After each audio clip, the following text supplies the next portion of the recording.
Hello, good morning. We are here in the West Coast. I'm in Vancouver, and our guest Kerri today is in Seattle, so we are neighbors. Kerri is the senior backend developer at GitLab, and we all love GitLab. It's a great platform. I'm using it every now and then. I'm between GitHub and GitLab. For a while there, I preferred GitLab. So we're here to just talk about our profession. And Kerri, would you like to tell us a little bit about yourself, how you came into this role, and what's your passion about this work? Sure. I'm currently at GitLab. I've been here for almost just shy of 2 years, and I'm on the code review team. Basically, everything that has to do with merge requests. From my half of the team, we deal primarily with the website, making the diffs show up and the comments and the threads and all that business. And the other half of our team that we also work a lot with is interfacing from that front end website portion to the back end of the back end, if you will, the Git RPC, where everything's, all your repos are stored and processed. But gosh, no, I actually recently did the math. Unfortunately, I did the math and I realized this is my 24th year as working on the web professionally. So I'm sometimes surprised at the things that I've seen, the bad ideas come and go over and over again. So you were there from the day one, right? Because pretty much 24 years. Yeah, I got my first job just building little tiny, 3 or 4 page hand-built HTML websites for like local car dealerships and things like that, for a small web design startup. And I got the job because I was the only person who had heard of the internet before. It was that new, and those were the days when you really could go out and just teach yourself the internet in a weekend. You could buy one of those books at the mall when we still had bookstores at malls, and just sort of taught myself everything I needed to know as I went along. The big jump for me professionally, in 2000, I applied and got a job at Amazon working in the personalization and discovery team. Again, as a front-end engineer, but working on recommendations, new for you, top sellers, all that sort of like automated stuff that would go on to like kind of really drive a lot of that company. Mm-hmm. Yeah. Also a pioneer at Amazon. Wow. Yeah, my 401k is very happy about that. But then you made the transition to the back end. What kind of made you move from the front end into the back end? After Amazon, I took a year off and then got back into working mostly as a contractor, building websites again. From basically doing the full stack of development, right? And that was right at the beginning of cloud infrastructure and the idea of DevOps coming along and all of that. And it coincided with me deciding that that year off from the industry, 2005, 2006, really convinced me that I really did enjoy this work and that this was good work to be doing. In that I had always thought of the internet coming up in the 90s, very idealistic of the internet was our generation's Apollo program, right? Like this was the thing that was going to change everything. And here I was, yes, I was building websites for Masterlock and Black & Decker and ReadyWhip and things like that. But like, it was still part of this change about how people were interacting and communicating, and information was being passed through society. And my time at Amazon kind of put a damper on that a little bit, but having some time away, I came back and this is what I wanted to do. And one of the things that I always felt was lacking is that I went to school for theater arts. It was performance production. So I did lighting and set design and things like that, very technical engineering adjacent crafts. But I didn't have a formal computer science background. And so I always kind of carried that as like a little secret shame that somehow, this idea that I didn't belong here. And so I decided to go out. I could go back to school or I could teach myself. And I'm pretty good at teaching myself. So I kind of went back and I backfilled a lot of computer science ideas and really delved into the discussions and the papers and all of the conversations that were happening. And where all of that was drawing me towards was more back-end processing. And so for a long time, I focused on APIs, because that was like a nice step away from that front end of consumers into how do you provide something that's a platform for creativity. And that actually meshed really well with my background in working backstage on theater and dance productions, right? It's that same idea of like, I'm building the set, and then you artists or actors or dancers, you go out and you do your thing. Yeah. But what I do is just as important to making it successful. Yeah, that's very interesting, because I was just chatting the other day with one of our participants, Mhm. and I talked about there's this. I don't know if you saw it, and I forgot who is the author. The pyramid of uncertainty, where at the apex, the most uncertain thing is something like religion. Mhm.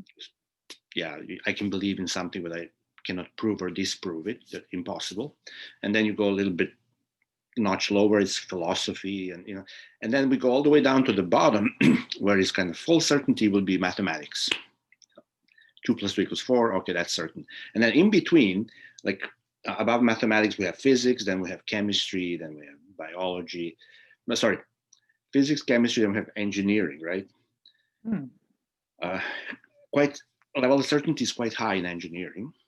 Mhm. And then we go above into biology, sociology, and whatnot. But in the early days, or even today, software is kind of considered a branch of engineering. So we went into software with this idea that it's very certain, it's very hardcore, and we build it. But now we're learning it's very uncertain. It's not like when you're building a bridge or a car or physical object where you have your blueprint and there shouldn't be no surprises. You know exactly what to do, and then you have your tada, here's your car, your bridge.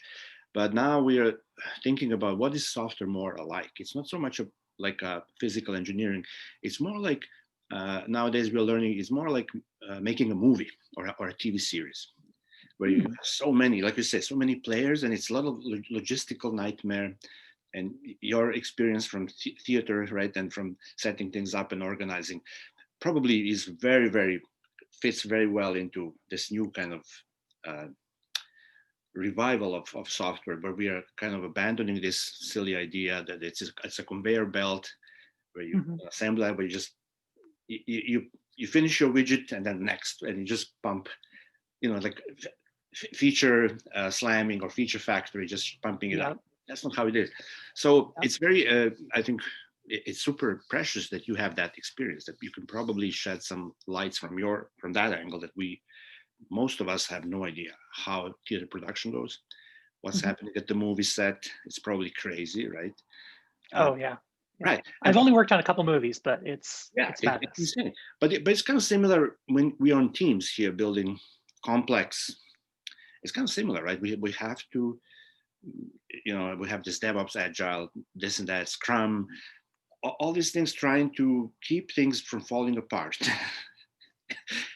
And also, like in the movie, I watch a movie and I see like the beginning, middle, and end. But the way the movies are shot, sometimes the first thing they shoot is the very ending. It's completely messes up with you. So software is kind of the same, right? Sometimes we start from the end and then we go roll back, etc. So I'd be to hear if you have any other analogies or metaphors that you, in your daily life, your daily practice, you apply to your. I do a little bit. I've done a lot of public speaking in the Ruby community over the last several years, and one of the ideas that keeps kind of creeping into my my talks, because I give these kind of like thinky talks that they're all aspirationally keynote talks, really. But the two ideas that kind of creep into those are software as language. So if you look at the history of languages and how they have developed, like spoken languages, they're so influenced by history, like historical events, and also the demands of the world around us.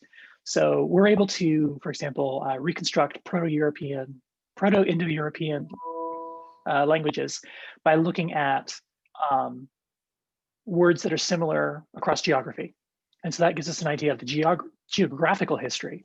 But then we're also able to look at cultural history as well. So for example, we know that these two languages on opposite sides of the continent are related by geography, but this one has a word for mead, and this one doesn't. Mhm. We probably know that these folks over here had beekeeping, and these folks over here didn't. Mhm. Just because you need honey for mead, and to get honey at that scale, to have a word come into your language. And so software has a similar sort of feel as an industry, in that we have many common sources for what we do, right? You know, it gets down to binary at the end, right? And then we have some very different approaches on how we translate things into binary and assembly and whatnot. What do different languages prioritize? What do different frameworks prioritize? And how does that influence things going forward? And so you see these splits in communities quite often, where somebody forks a language or comes up with a new language version. And of course, you know, I work in Ruby. Ruby is very much that, like, well, we like C, but it's very unfriendly. Perl's great, but it's also user unfriendly. But what if we take the best of all these different inspirations and mix in some Lisp and some small talk ideas, and, you know, here's a new language, here you go. Mhm. So seeing how things evolve and the external forces is really interesting, because the languages that we use they're not truth, right? They're not facts. They're not, you know, as much as they're like, I have a very determinate thing. You know, if I have input A and I do a transform through a method on it, it should come out the same. It should be idempotent, right? And it is, but how we arrived there and how you can mix and match these things is so infinitely complex. It's much more akin to studying an ecosystem, right? Where we drop something in to an ecosystem, and we don't necessarily know how it's going to impact the rest of the environment. Yeah, no, that's very interesting. And I remember, and I'm big on, I'm very interested in studying the history of our industry. And von Neumann, you know, who you know about him, Yeah. back in, I think it was back in the 50s. And at that point, you know, computers were starting to gain some momentum, and they started to build some programs, and switching from, you know, physically rewiring the machine to have this binary code, right? Zeros and ones, and however. And so von Neumann was very keen on that. And he, at one point, he assembled a team of engineers that they were working on building programs. And then it was very tedious, right? Because it's very low level and repetitive. And then one guy, I forgot his name, he came up with the way to, like, the first iteration of the assembly. Mm-hmm. So you go one level higher, that you can kind of have a more legible language. And he spent some time doing that, and then he was so proud to present that. And von Neumann went berserk. He was super upset. Like, how Really? dare you waste time that we here have to build for our clients, messing and inventing some language. Like, he was adamant that the only thing that makes sense is this binary, right? And so that kind of, to me, describes how, when you're stuck in the box, right? When you think you got it made, but look at how far we've gotten from, what, 60 something years Oh yeah. later, right? Yeah. With all these languages. But another thing that you mentioned, I keep reading more and more people noticing that a lot of, you know, all our languages kind of evolve. And you have, like, now C# is going C#9, and Java is going to evolving. And the features they keep now introducing into these languages, they say it looks like all the languages are slowly converging back to Lisp. So it feels like we're going backwards, because, you know, Lisp is 1958. So right. like 60 plus years ago. And it seems like we are almost going in circles, right? Because we just keep introducing things as new things, like, ta-da, here's the lambda, blah blah. But they're like, wait a minute, this is all these hills. Why are we presenting this as something new? So that's one, you know, interesting situation in our profession, which, and my kind of pet peeve is that, if I look at engineering in other areas like hardware, etc., we see like phenomenal breakthroughs, and it's really accelerating. But software seems to be stuck in this rut for 60 years, just chasing your own tail. Mm-hmm. And we keep inventing frameworks and whatnot, but it doesn't seem like there is a breakthrough. And I don't know if you have any thoughts on that. Yeah, I'm often surprised how often I will come across a concept or an idea, and I'll Google for it, and I find a paper from the 70s Yeah. that outlines a solution, or at least a description of the problem. And I'm like, wow, like we shoulders of giants, right? We really are kind of going over the same old ground, and things like cap theorem, like so many times, like I'm having a discussion, I realize like we're discussing cap theorem, like we're discussing the trade-offs between consistency, accessibility, and partitioning. I've heard people say that part of the problem is due to architecture. Like we're still stuck with Van Neumann architecture, and until we get something different, like fundamentally different, we're kind of stuck from a language perspective. I think multi-core might be interesting. There's certainly a lot of people that are working on languages that do that. Although I don't think that we humans really are wired to think that way. Like I don't know that we're fundamentally wired to think about non-causal or not, excuse me, not non-causal, but parallel causality in that way. I just watched the new Christopher Nolan film Tenet a couple weeks ago. Are you familiar with it? Which one is it? Sorry. Tenet, Tenet. Sounds familiar. I'm here in lockdown. I'm watching a lot of things, so it's a blur. No worries. I'm plugged into movie world, so it's not a spoiler to say this for anyone who's watching. It's basically there's an element of time travel, mm-hmm. where at a certain point we've watched events of the movie play out, and then time travel in this conception is that you somehow switch the polarity of your molecules or something, and now you are traveling backwards through time. Mm-hmm. So cause and effect are completely reversed. Oh, I started watching that and it gave me headache, and I had I was trying to grok it, and I realized this is going too fast, and yes. It's like Inception, but I was losing the plot, and I just stopped it. So I should probably come back. There's everybody that I've talked about with this movie about this movie with. There's 2 or 3 points where everybody drops out because like their brain just shuts down, right? It's like, yeah. It's like it's either here or then here or here, where just like you're just overwhelmed, and like your brain, because we don't live in that world. We don't live in that world. We live in a world where like you pick something up and you drop it, and that's. But look, what happens. The production is stunning. Yes, always. We're just like blown away. But the plot, the what's the word? Trying to follow what's going on is just too fast. I for my brain. Overload. I just like, okay, I have to stop. Yep. Yeah. Well, I think I guess my point there being though, in when we get into like multiple cores and multi-threaded stuff,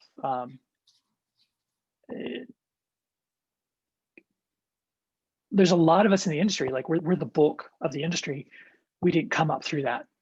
So like somebody who's just picking up a language today and picks up concurrent languages from the get-go, that'll be completely normal to them. Mm-hmm. Yeah. When Java came out, was it 98-ish, and like I first 94, 95. I started working in Java in 94. Yeah. Oh, okay. I always think of it as the late 90s, somewhere in the 90s when 94. I first heard about it. I remember though that there was a lot of discussion at the time, and this is just in the world that I lived in, and then was was object oriented, and that was going to be this huge big thing, and that was really the first real language that I really was exposed to. A little Perl, a little hacky stuff, but no, Java was really the first. And so for me, thinking in objects is very normal because that's what I came up through with, and I think that people today that are just learning programming will learn concurrency, and that'll be normal. And and that's the human experience, right? The human project is what we discover today, like we'll pass on to the next generation, and it'll be their new normal. And yeah. But again, Kerri, to me, this is all back to the past, mm-hmm. because and you're completely right. We are hostages of a certain architecture, and we think that way. But if you go back and you read what happened in the 60s, there was at that time a very promising and amazing architecture called mesh computing. And mesh computing was based on a number of processing units in a network. And it's decentralized. There is no God object. There is no central process. No conductor for the. So it's just like a mesh, right? And today we are rediscovering mesh, right? With the actor model and all that. But mesh is fantastic for big data because you can have like petabytes of data, and as you're consuming them, you're sorting them. Like with traditional architecture, first you have to load the entire set, then you sort it, right? Which is like completely, it just won't work in this new brave new world. So we are rediscovering mesh computing. But the reason we abandoned mesh computing is back then it was exorbitantly expensive because hardware, there's millions of dollars, only military and government could afford that kind of. And also in '74, Intel launched their first microchip, right? And that's the first instance of a central processing unit, CPU. And that the Moore's law kicked in with like every 18 months, it doubles in speed. And we all wholesale went that way because for economic reasons. Next thing you know, microcomputers, penetrating homes, penetrating offices. In the 80s, okay, everybody got a PC, and then in the 90s, all offices got their, etc. But it was all like drinking from a straw, like you say, one thing at a time. And we've all been mentally trained to think, okay, first I do this, then I do that, and while I'm doing this, everything is waiting, everything is frozen, right? So I grab something, I look at it, I change it, and it's almost like you freeze the traffic. You get one thing, you modify, you put it back in traffic, unpause. This is so naive. This is so childish because that's not how the world works, right?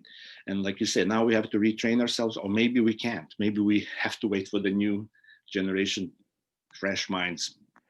Can't even imagine things differently, right? Yeah. I'm hopeful for us folks who are on the older side of the industry. Look, I couldn't even go. There's no reason why we couldn't. I didn't even have enough stamina to go through that movie. How can I? But they say if you compare programmers, like classical programmers such as myself, to an electrician, so I know how to wire the electrical whatever, then parallel programmers should be compared to bomb disposal experts. Because you have to you have to know which wire to cut when, right? Otherwise, so it's a game changer, and the stakes are much higher. Yeah. Have you looked at or have you experienced anything with eventing systems, like the idea of event streams? Mostly event sourcing, because I'm big on immutability, and I think the transformation, my inner transformation, was when I realized that facts cannot be changed. Like my birthday, it's a fact. It should never be presented in such a way that somebody can change it, because now we're fooling Mother Nature. Okay, that is intuitively clear, but then if you look at accounting with the double entry system, they never modify anything. It is just adding, right? There's a change, it's a new entry. So all of a sudden I'm like, okay, that's how any software should be. Any new event is, if an event is of interest to us, then we treat it as a fact. If it's a fact, we log it, and it's immutable, it's frozen in time. Right? And so sometimes people have like, that doesn't make any sense, but to me, that's how nature works. Just stream of events. And for bookkeeping reasons, we log them. Now we can go back and examine the logs. But you know what they say, the database is a snapshot of a cache of a log. So and another thing I realized, I was working in the financial sector for a long time. And then, all these like finance guys come to me and said, Alex, we have a huge problem. They're taking us to the court, finance, dirty, big, bad world. Oh, we need your help because blah, blah, blah. This client is suing us. And I give them, I run a query for them and I give them what's in database. And they're like, no. What they really want, to them, the only value is the log. So the business only values log. They don't care about databases. They don't care about third order formula. Just give me the raw log. I can go in and I can go by timestamp and I can see exactly what happened. And then we can retrace the steps, right? So now, then again, I realized, yes, it's events. Business operates, events are happening, we track them, and we persist them, and they should be frozen, right? So that's as far as I've gotten with hands-on event sourcing. That's a really interesting way of looking at it, by the way. Thank you. That's a great example of the double entry. I hadn't really considered it that way before. But no, I was just mentioning because I was thinking about that idea of like service-oriented architecture and how the economic forces that kind of brought that idea up in the last 10 years aside, it gets back to that cause and effect thing, right? Where like, here's a cause, and I don't know what the effects will be. I don't know what the responses are going to be to this thing that happened, but here's this moment, here's a fact that has happened. And even in a parallel environment, when you pluck that one thing out of the stream to like do something to it and unpause it, you're saying, you're still acting sequentially. Yeah. When you zoom down in, right? You can't decouple results from things that haven't happened yet. And so on a macro level, like having that sort of immutable source of truth of series of steps that happened that can then trigger other things down the line is I find it really interesting. And I haven't worked any place for several years that's done it, because so many of the places I've been working have been, well, it started as a startup or an open source project that then somehow became a company, and you have all of these like architectural reasons why you could never make such a big change. But I did work for a time at Living Social, which had an eventing system through Kafka, and it was fundamentally a very interesting experience to change my perspective of how software was operating, because it wasn't, here's a process that I need to care about. This thing happens, so I have to trigger these series of events and responses to that. But it really focused the customer, really, like the user who is doing something with the software. And that's a really fundamental shift. And that actually played in really well to my background in theater, right? We're looking not towards like, is the wallpaper on the set the right period color for a Victorian drawing room, or does the rock look real enough? Does this look enough like a rock for the person in the audience, the customer, the user? What's the point of this scene? How can we generate a feeling in somebody else? And so it was always centering the audience member, whereas software was, for me, in my experience, is always centering really the programmers in a lot of ways, like or the customer, but never the end user per se. Yeah. So anyway, that shift in the architecture actually changed how I was able to approach software, and maybe a stronger advocate for pulling in the user. Yeah. A good friend of mine, he works in the movie industry. He has a very niche job. And I had no idea such thing exists until I learned from him. His specialty is continuity. And you think, what's the big deal? It's a phenomenally complex situation, because they may be shooting one scene, people sitting in a cafe and talking, and then, okay, it's a wrap. And maybe 6 months, or I don't know, maybe 6 weeks later, they want to continue that scene. Now his job is to make sure that there's everything feels like it's been shot the next moment. And it's a huge logistical nightmare. You have to, all the objects, like you said, everything has to look like it's been there. It's just, you have to recreate that scene, right?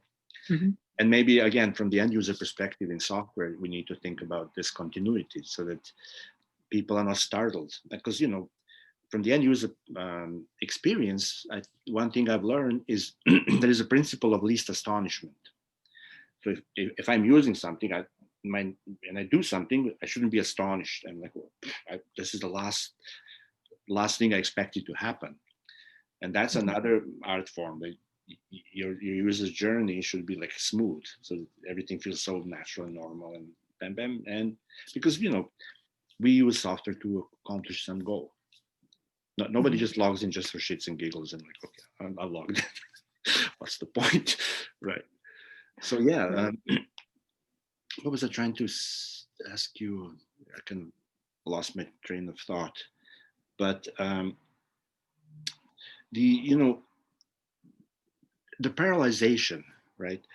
Um, there's been a discussion that I started, I think, yesterday or the day before on Twitter with some of our colleagues, and my premise is that if you design a system in such a way that the sequence of operations matters, then the system is not designed properly, and it causes some trepidation.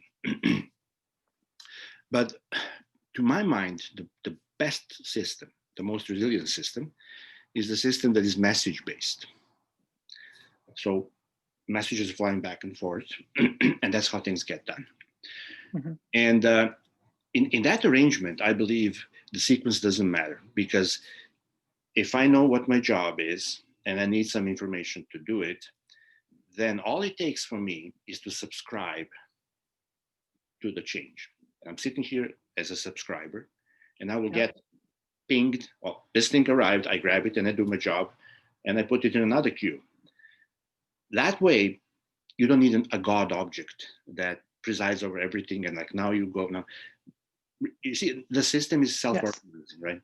And that is, again, I think a concept for most of us who have been trained to go, okay, here's a program, and it starts executing from the top. It goes bam, bam, bam, bam, bam, bam, bam, and right, and maybe with few loops. But so we are, like you say, we are very accustomed to this kind of first this, then you do that, and you do this, and somebody else is controlling that. It's a centralized process that needs to change, because that is very brittle, and a lot of the bugs, it creates tight coupling, and it's very brittle. A lot of the bugs happen along the way.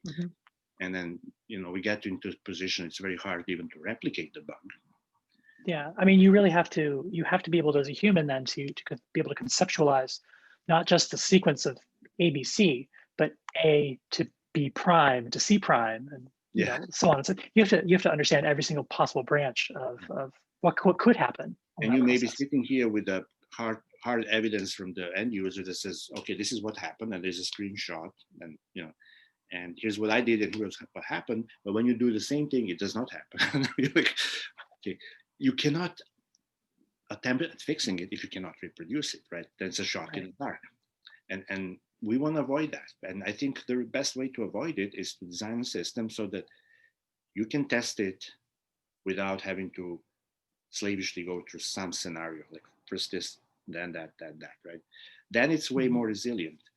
But I'm finding a lot of people just cannot grok. Like, I don't get it. How can it be possible, right? Because many of us have never tried really the publish subscribe method, right? Which I think is how real life works. Real life works in such a way that I'm interested in something and waiting for the event, one way or another, to hit me, right? And then I know what to do. But again, it's non-deterministic, because you don't know when the event is going to happen. Nobody knows. To us, world looks a bit chaotic, or coincidence. Coincidence is, well, maybe they're causally related, maybe they're not, right? We don't know. And so that's one thing, like you say, that probably will help us make that breakthrough, get away from this kind of chasing our own tail, and like, okay, every new iteration of the language, we just add one more concept from Lisp. Okay, let's just go, right? And I know that because when I was starting at university, okay, the first language they taught us was Fortran, but then Lisp, a little bit, I'm not saying really, but and then Smalltalk, things like that, which then got shoved on the side for more imperative languages, of course, C and Java, etc. But now Ruby is a very cafeteria style programming language. Like, hold the mayo, give me cucumber, like you say, anything goes, which has good sides and downsides as well, right? For sure. Yeah. I mean, I won't complain. I will never complain about Ruby. I've been very happy with it, and it's paid the bills for a number of Yeah. years.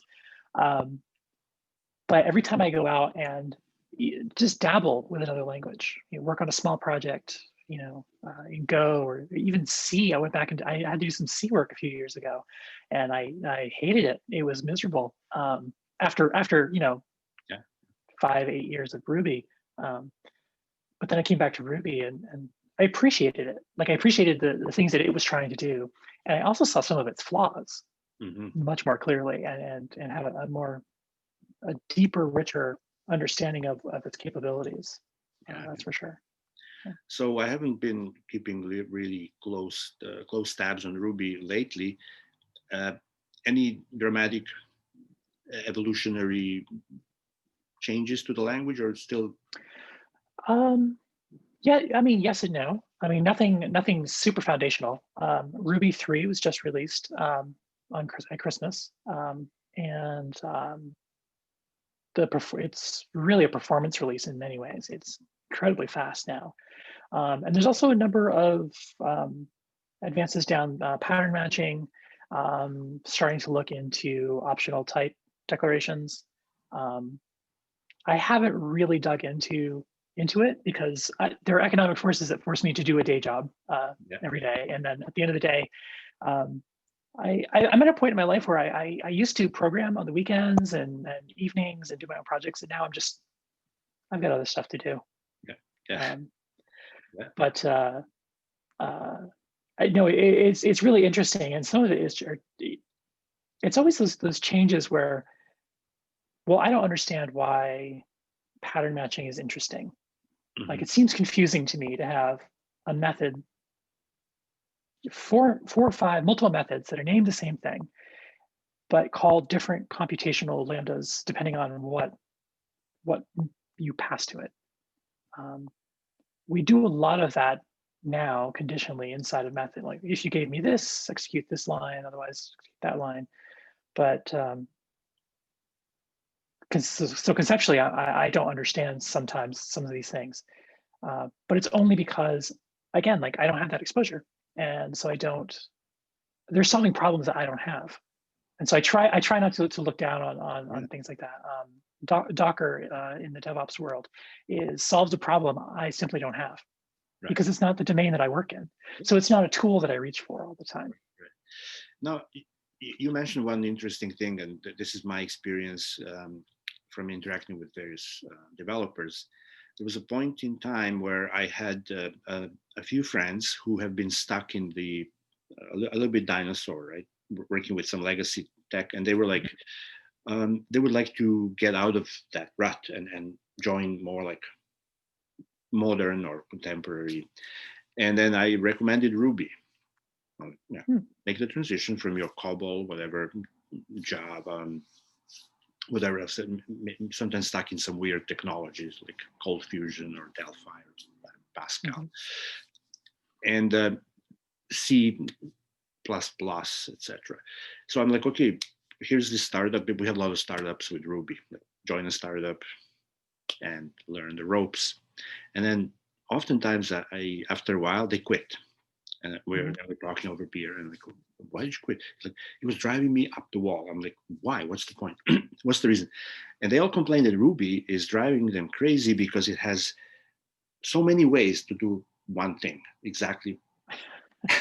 And they expecting like, okay, you learn, here's how you do this, and that's it, right? And then it's a muscle memory, and you always do it. But in Ruby, okay, you can do it this way, but you can do it that way, and you can also do it this way. And they're like, them, that's a very kind of, what's the word? Mushy language. It's very kind of fuzzy and nebulous.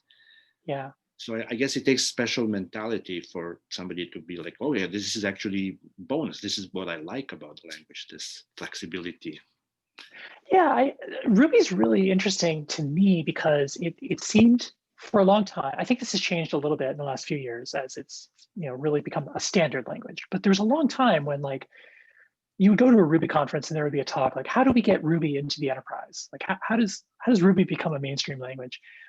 but it seemed to be like 50%, traditional programmers went through computer science programmer thing, and the other 50% like all weirdos and artists like me, like hippies and poets and dreamers. And there was just something about Ruby that it had a great community, but also the very language itself. You talk about it being expressive. Yeah. Like it has that same. The Perl is this way as well, right? There's that the idea of Tim Toady, right? There's more than one way to do it. Ruby has the same sort of thing as you're saying. It's very mushy and very fuzzy, but there's expression that comes out of that, and you sometimes. I find that expression to be interesting to give me more semantics around the problem that it's solving, because it's more like you choose one particular way of solving a problem because it like a game of pool or snooker or billiards, right? It sets you up for the next shot, or golf. You might make a suboptimal shot in golf because it sets you up for a more optimal shot on the next one. And the same way in these very expressive languages, where you can almost encode something to the next engineer that the computer doesn't care about, but the next engineer might, or that might be you, might be somebody else, some understanding of the problem, or you might be saying that this is important or this isn't important. Like I've shuffled this off into a corner and put a lid on it, and you just call out to this method and get a response back. Not because I'm trying to save anything, but just because you don't need to care about that. That's not interesting to the problem. So that's kind of how I've approached it, right? And how to use that weirdness to that's beautifully said. Build a better project. Oh yeah, that's beautifully said, because I think one of the selling points of Ruby back in 15 years ago was that it's a language that allows you to write domain-specific languages. Like you say, so you create maybe a subset or something that is hiding some implementation, but it really suits the purpose. Like instead of Rake, I think Rake is a good language that maybe early on illustrates. Okay, you have Rake, right? And that this guy knows your domain. You're trying to build something, make, and probably then later on people invented other DSL, right? Specific. So that's the beauty of it, and that's the strength of it. Now, from my angle, because I'm a really fundamentalist when it comes to testing. I'm big on testing. I appreciate Ruby for the RSpec. I think they really talk about making inroads into enterprise and kind of spreading the gospel. I think RSpec helped a lot back in maybe 15 years ago or 10 years ago. So have you dabbled in that? What's your experiences with testing in Ruby? Yeah, I mean quite a bit, because I wouldn't say that I write for my day job. I don't write from a test-driven perspective, right? Like I don't write the test first and then write the code to satisfy the test. But every place that I've worked in the last 10 years, right? It's the test suite is a second product that is just as important as your primary product to the engineers in the end, right? And you have to have test coverage, and you have to be able to have some repeatability and validity in your testing, that it actually works and it covers what you think. You can there's so many different ways of, as you know, like different techniques and different approaches, and whether you include mutability or behavior-driven stuff, integration, unit, all that stuff. But like the fact that you have it, that you're thinking about that is I don't think I've come across a project that hasn't included fairly robust coverage these days. Ruby community is, I believe, one of the most what's the word, advanced or properly, embracing testing, right? For various reasons, but it's very encouraging to see that. And our friend Marcus, he's famous for enhancing that. He has the mutant, and he really kind of dives deep into that whole area as his specialty.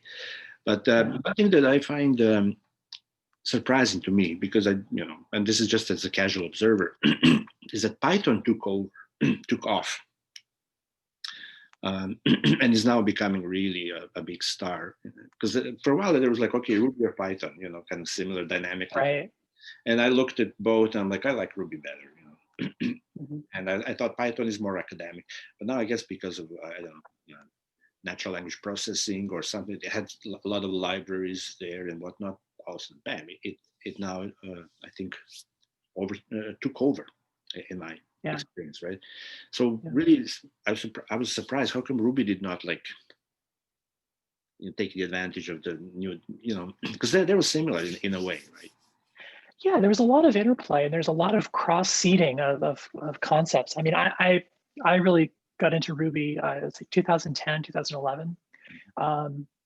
And yeah, so right then that was like it was Ruby or Python, and which one do you want to pick? And the influences they've had on each other is really impressive and interesting, because they were forming around the same time. But that's an interesting idea, though, that it prompts me to think of that. We've touched on this idea a couple times around the economic forces that drive some of these things. That if we didn't get into machine learning and big data, would Python have taken off? Yeah, because Python is so good at its libraries are set up, and conceptually it's set to do that, and it helps you accomplish that goal. Ruby's really great at like taking something out of a database and like munging it and putting it back in. Like that's what it's good at, and that's what its tooling is been built around. Great for websites, but I don't know if that's really great for doing a petabyte of data.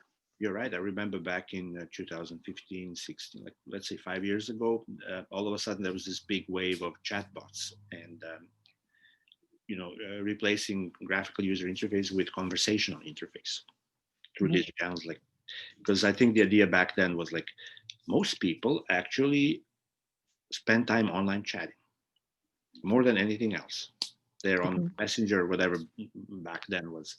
And so the idea was like, why don't we go where the market is? And why don't we put our business in front of the people who are chatting, rather than expecting them to download the app and install and learn the GUI. And it's like, and I got like, and I had economic reasons to go into that. I'm like, okay, I'm going to build a conversational interface in Ruby. And then I started doing it, and I realized as I was poking around, like, no, Python. All the natural, all the, if you want to process natural English or any other natural language, then Ruby somehow didn't have anything to offer. And I was like, but probably because Python was strong in academic circles, right? With the research and whatnot. So they were doing all these artificial intelligence things without any economic incentive, right? And Ruby was all about in the trenches building apps, right? Right. Yeah, we're too busy focused on our new startups, and so that's where I think also lost the race. With all of a sudden you have this beautiful ready-made Python libraries. It's just you throw any text at it, it comes back and tells you this is the intention. This is the it can tell you if it's like angry or happy or indifferent. Wow, it can gauge the temperature of the paragraph, right? Yeah. So it was like, oh my God, these guys really went ahead. But and having that tooling, right? Like that gets you back to like, what problem are you trying to solve? Like, are you as an engineer, are you trying to solve the problem of how to do sentiment analysis on a piece of text, or what it is that you do with it once you know, is it happy, is it sad? Exactly. Right? And so like that's having that tooling in place already. Like you don't have to waste time. You don't have to focus down on the academia. Yeah, exactly. But every now and then you want to tweak it, and now you have to be polyglot, right? You have to like, okay, I have to also master Python to be able to, because some of these things, yeah, they're great, but they're vanilla, they're out of the box, and maybe you have ideas how to tweak it. If it were Ruby, I might just roll up my sleeves and go in and do meta programming and blah blah. And before you know it, hey, here's another language, DSL or domain specific language, and it's not so easy when you have to switch from language to language. You can't really. So anyway, that's one of the reasons. But in overall, we are chatting now, we're talking and getting more and more interested, young, diverse backgrounds. Like most of them for some reason are from Europe. Interesting. You're the first one from North America, basically. People who are like yourself, who are experienced, ambitious, and we start talking about things and whatnot. And my kind of guiding or North Star idea is that in our profession, when we started, right, and we're talking way back, computers were super expensive. And I remember my first job, I was talking to some of my older colleagues, and they told me, like, when they were young and their jobs, they had one chance per day to compile their code, once a day, right? And then if it doesn't compile, better luck tomorrow. So basically, I think what is really a problem for us, or a barrier, is frequency of feedback. And as we see with each new iteration, our feedback frequency is getting higher and higher, right? But if we, like if we're doing any other engineering or craft, carpentry or whatnot, you get immediate feedback. You're working with wood, you try and bend and touch it. It tells you exactly how far you can go. Yes. So it's very important if you're doing arts, and you're working with people, you get immediate feedback. Like, no, I don't want to do this right. But in software, still, we're sitting writing code, no feedback. Right? Paper takes everything. Now I have to stop and compile, and maybe compiler will give me feedback, maybe not. But if it compiles, I have to build. Maybe the build will give me feedback. Maybe not, run tests and then eventually I get to the point where I go, oh God, this is wrong, right? The delayed feedback is really, I think, the problem here, and that's what we're looking for. As how can we get immediate feedback? So the moment I do something, I know if it's working or not, if it's giving me what I'm expecting. I think that is what we're really aiming for, right? And traditionally, of course, we had no other option than to spend the whole day coding, and then at the end of the day, let me see if this will compile. I mean, you get really good at finding syntax problems on your own. Yeah, after a while.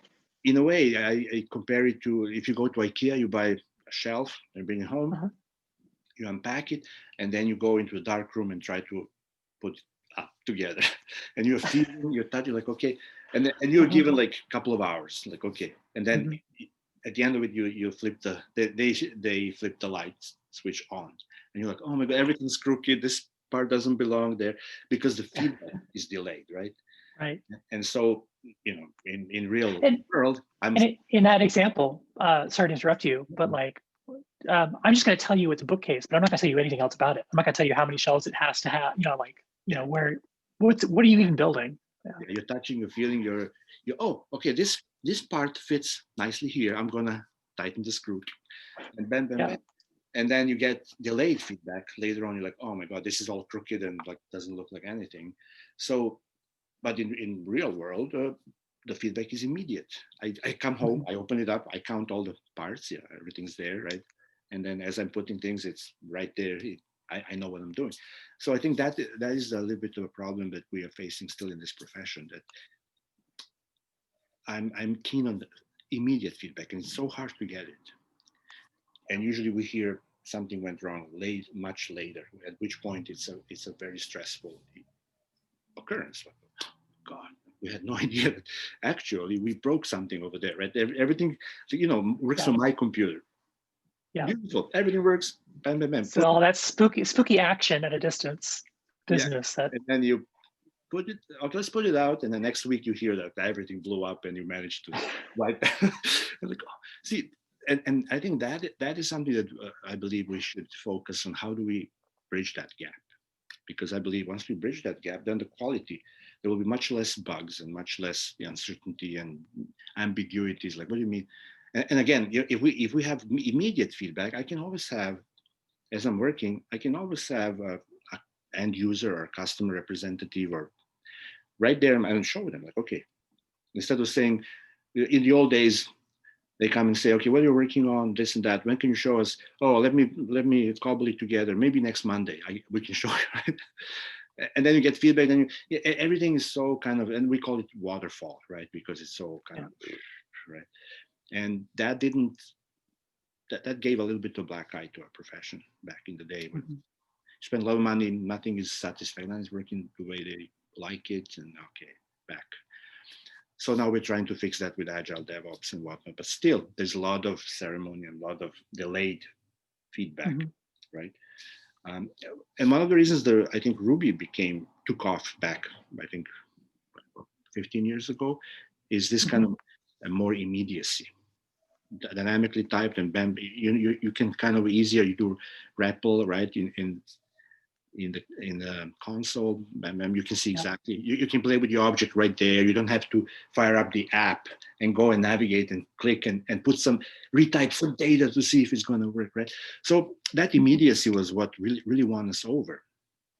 And I remember switching to Ruby in 2005 after fiasco after fiasco after fiasco in Java world with Enterprise Java, J2E, Java Beans. It takes weeks to get anything to take off the ground, and it was just like terrible. I was working for British Airways. They're building everything in Java with Oracle. I remember we had 8 DBAs on team, 8 DBAs, Oracle DBAs, trying to get Java to call Oracle stored procedure. And wouldn't, for weeks, it wouldn't it wouldn't connect. It was just like incredible. All of a sudden, Ruby comes along, Rails, bam, bam, everything is up and running. Like, how can you argue with that, right? So anyway, these are like all things, right? Yeah. No, I had a similar experience at Amazon. Personalization team, we're always coming up with new algorithms or new ways. Like, well, what if we tracked people who bought this over time, or different things. And I remember in particular one incident where we had to add a column to a table. It was an Oracle database, and so of course there were committees and there was paperwork to file, and it was a whole process and ceremony around it because of I don't want to just shrug and say Oracle, but there was reasons. And after several weeks, we actually just said, what if we just had a little this was a background process. Let's just set up our own little MySQL database. We've got an old computer kicking around the office. We'll just run this build here under someone's desk, and then we'll upload it, every Tuesday or whatever. And that's what we did. And we did that for 3 months because it was an experiment, right? We didn't know if this new feature was going to take off or not. We just want to try it out. And so we completely skunkworked it. And we basically ran a feature on the Amazon website built on someone's desk, under their desk. But and that was before Agile, any of us were exposed to Agile, but that's a very Agile sort of thing to do. It's like, do this small thing, get that feedback, and then integrate that into your understanding of the problem going forward. Yeah, and that's the beauty of the open source, because there's a comparison. I think back in the 100 years ago, let's say 1920, historically speaking, from what I know, in North America, there was a lot of what we today call microbreweries, and you could get quality beer or whatever, right? And then there was a depression, prohibition. So for a while, it was criminalized. Not allowed to ferment alcohol. Okay. When that was over, coming back into legal, few monopolies took over brewers and created this kind of, I don't know, in the US, what is that? Those biggest Budweiser and Miller and Coors and few of them, maybe a handful, right? And they took over and they started dominating the market. And then I remember when I first came to North America from Europe, I was shocked how lousy the beer is. It was just like yellow salty water with bubbles. So they really degraded the quality. It was just like crap, right? And they compare Oracle and DBA and all these like big to those like big Miller and Budweiser. They took over, the tool vendors took over that niche and created really terrible experience with Oracle and all that. But now we probably in Seattle, in Vancouver, we have millions of microbreweries. We're back to cottage industry. We're like, okay, we're not going to Yes. drink industrial beer. Like walk Mhm. across the street, there's a nice microbrewery. You can have all kinds of beers, and it's much better, right? Mhm. And I think all open source is kind of reclaiming and going back to cottage industry and saying, okay, MySQL or Postgres, who needs Oracle, right? And Right. right, and then it's becoming even more powerful, right? And right now, Yeah, and what was somebody, I think it was Gary Bernhardt.